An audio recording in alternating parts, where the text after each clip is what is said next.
Hello guys, welcome to my channel Code with Bro. I'm your bro. Let's code together and please don't forget like, subscribe, share and comment.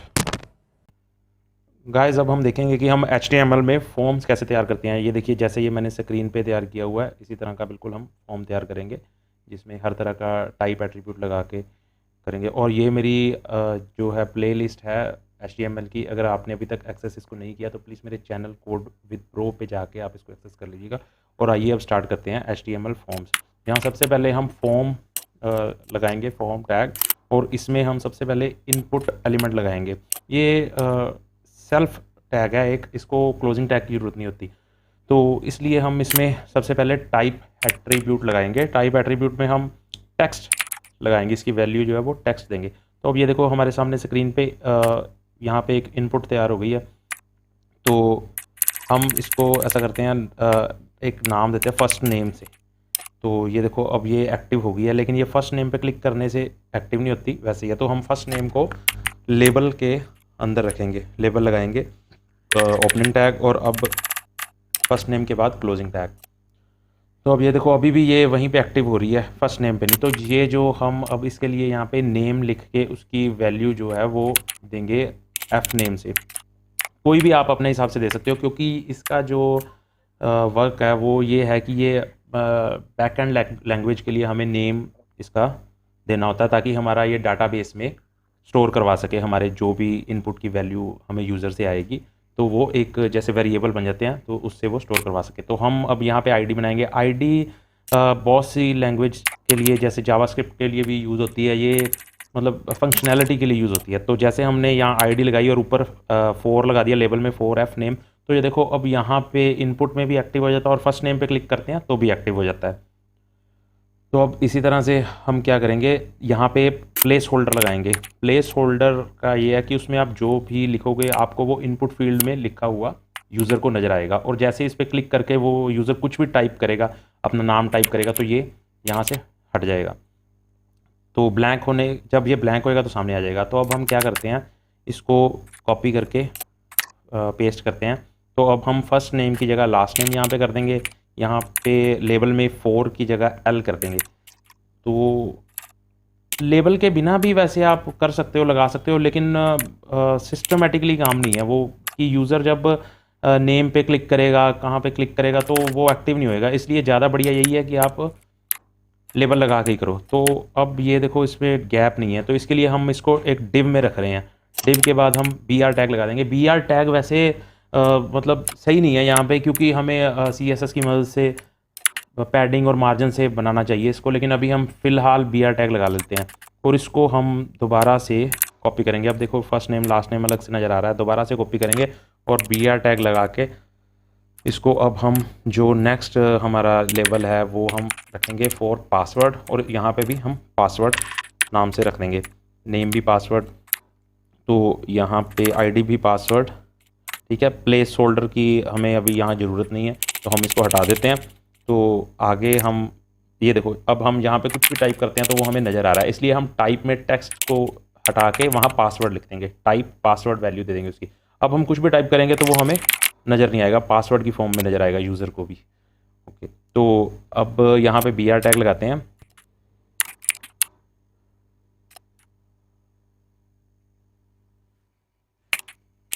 हम ऐसा करते हैं, यहाँ पे next div बना के ये बटन टैग लगाते हैं, उसमें टाइप रीसेट करते हैं। तो ये देखो हमारे सामने स्क्रीन पे रीसेट का बटन आ गया। तो इसके कुछ भी हम वैल्यू सबमिट करने से पहले अगर हम उसको रीसेट कर देंगे तो वो अपनी पहले वाली स्टेज पे आ जाएगा, मतलब फॉर्म जो है वो ब्लैंक हो जाएगा। तो अब हम नेक्स्ट बटन सबमिट का बनाएंगे। सबमिट का बटन बना के हम अपने फॉर्म का जो भी डाटा है वो डाटाबेस में बैकएंड लैंग्वेज के थ्रू उसको सबमिट करवा सकते हैं। ये देखो जैसे हमने रीसेट किया तो सारा ये ब्लैंक हो गया।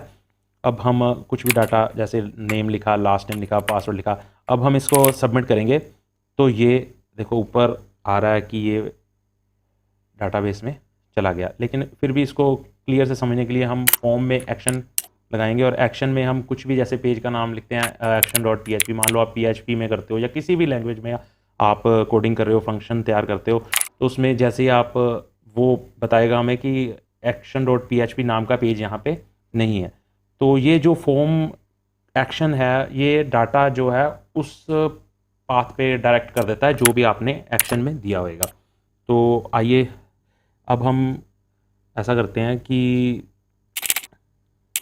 यहाँ पे बटन से पहले ही हम इसको एक लगाते हैं, br टैग लगा के हम यहाँ पे div बनाते हैं और उस div में हम इसको कॉपी कर लेंगे। इसको कॉपी करके हम इस div में पेस्ट कर देते हैं और यहाँ पे हम लास्ट नेम को हटा के यहाँ पे हम लिख देते हैं ईमेल एड्रेस। तो ईमेल एड्रेस लिखने के बाद यहाँ पे फॉर में भी हम ईमेल कर देते हैं और नेम में ईमेल, आईडी में ईमेल, और इसके साथ ही ये प्लेस होल्डर भी हम हटा देते हैं यहाँ से। तो ये जो टेक्स्ट है टेक्स्ट टाइप में हम ईमेल कर देंगे। तो ये देखो यहाँ रिफ़्रेश करने से ईमेल, अगर आप कुछ भी भरोगे यहाँ सबमिट करोगे तो ये मना कर देगा कि भाई सही फॉर्म में, ईमेल की फॉर्म में भरो। तो हम यहाँ पे भरेंगे sample@sample.com। तो अब ये एक्सेप्ट कर लेगा, कहता जी ये गया आपके डाटाबेस में। तो नेक्स्ट हम यहाँ से करेंगे इसको कॉपी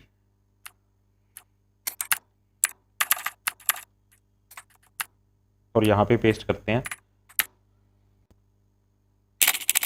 यहाँ पे हम लिखेंगे फ़ोन नंबर, फॉर में भी हम फ़ोन नंबर कर देंगे, label for phone number, phone कर देते हैं। टाइप में हम लिख देते हैं टेल, नेम में फ़ोन और आईडी में भी फ़ोन। तो इससे टेल लिखने से क्या होगा कि हम वहाँ पे अपना फ़ोन नंबर फीड करवा सकेंगे। ये रिफ़्रेश किया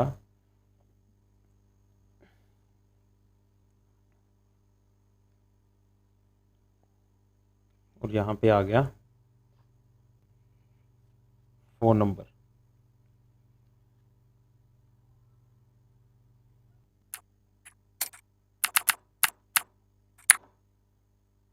यहाँ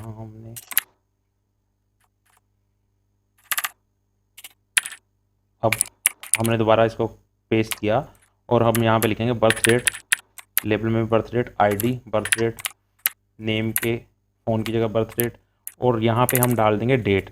तो डेट डालने से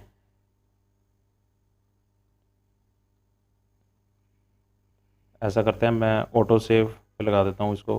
बर्थ डेट डाला हमने, यहाँ पे हमारे पास सारी ऑटोमेटिक कैलेंडर आ गया। यहाँ पे हम कोई सी भी डेट सेलेक्ट कर सकते हैं। ये हमने कुछ नहीं किया, ये हमें HTML की तरफ से बाय डिफ़ॉल्ट ही डेट डालने से ये कैलेंडर मिल गया। तो हम इसको अब यहाँ से कॉपी पेस्ट करेंगे और इसको रिप्लेस करेंगे। हम बर्थ डेट की जगह हम लिखेंगे क्वांटिटी।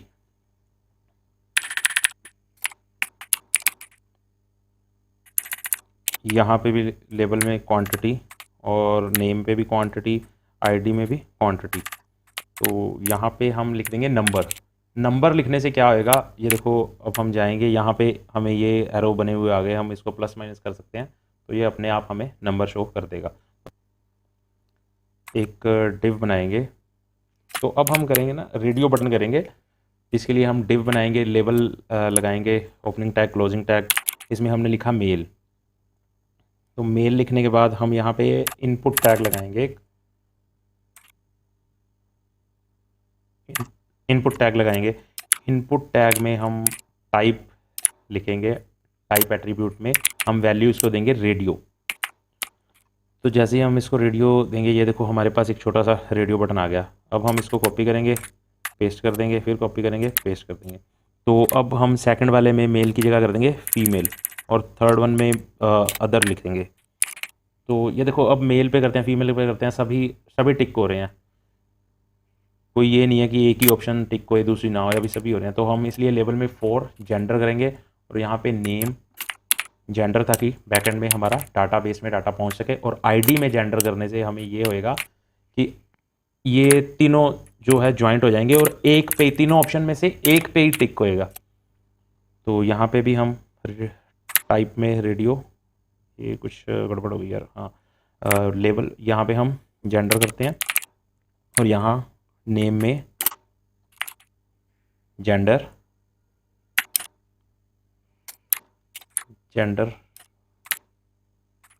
और अब आईडी में भी जेंडर, और अब थर्ड वाले में अदर में यहाँ पे फॉर जेंडर, नेम में जेंडर, और यहाँ आईडी में भी जेंडर। तो अब देखो तीनों में से कोई भी एक हम दूसरे को टिक करते हैं तो पहले वाला वहाँ से हट जाता है, ब्लैंक हो जाता है। तो इस तरह से हमारा रेडियो बटन हो गया। और इसके बाद हम लगाएंगे सेलेक्ट के लिए एक डिव बनाएंगे, और यहाँ लेबल, उसमें हम पेमेंट की ऑप्शंस बनाएंगे। लेबल में हम लिख देते हैं पेमेंट, और यहाँ पे लेबल 4 में पेमेंट लिख देते हैं। इसके बाद हम सेलेक्ट बटन लगाएंगे, ओपनिंग टैग, क्लोजिंग टैग, और इसके अंदर हम लगाएंगे ऑप्शन क्लोजिंग टैग। और इसके अंदर हम अब सेलेक्ट में ऐसा करते हैं, नेम और आईडी लगा देते हैं, नेम पेमेंट और आईडी भी पेमेंट।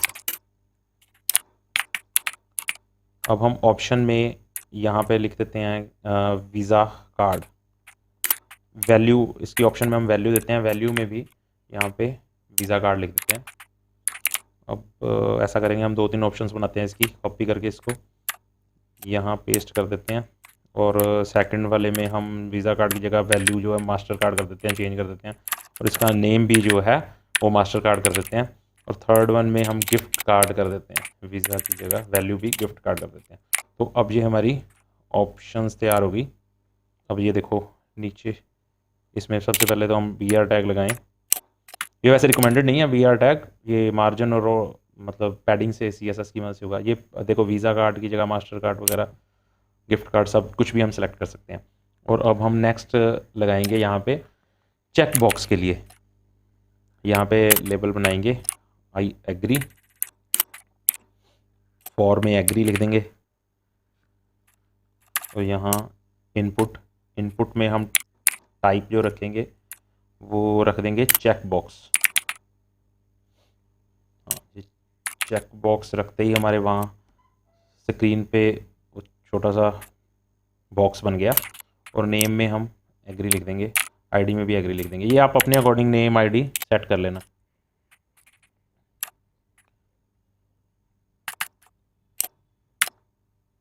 इसको हम डिव में रख लेते हैं एक,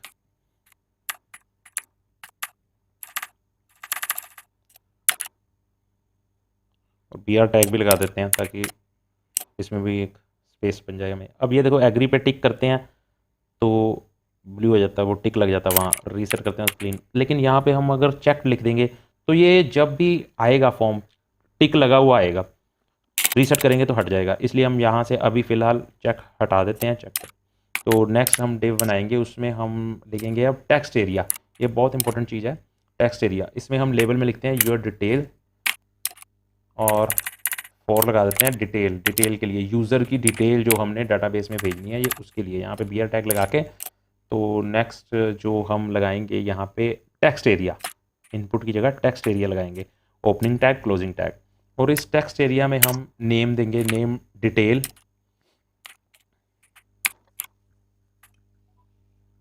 और इसी के साथ हम लगाएंगे कॉल्स, यहाँ 30 कर देते हैं। कॉलम होता है मतलब आप कितने कॉलम्स का टेक्स्ट एरिया बनाना चाहते हो, और ये रोज़ आप कितनी रोज़ लिखना चाहते हो, कितनी रोज़ देना चाहते हो। 10 करेंगे तो हो गया। अब कॉल्स को 30 की जगह 60 करते हैं तो स्पेस ज़्यादा बढ़ जाती है, तो यहाँ 30 रहने देते हैं फिलहाल। तो इसमें यूज़र कुछ भी अपनी डिटेल लिख देता है, लिख सकता है, जैसे दिस इज़ माई डिटेल। ठीक है, तो अब रीसेट करेंगे तो ब्लैंक हो गया। तो ठीक है गाइस, इसी के साथ हमने देखा कि फॉर्म कैसे बना ये HTML में। All right guys, if you like this video, please like, subscribe, share and comment. Thanks for watching.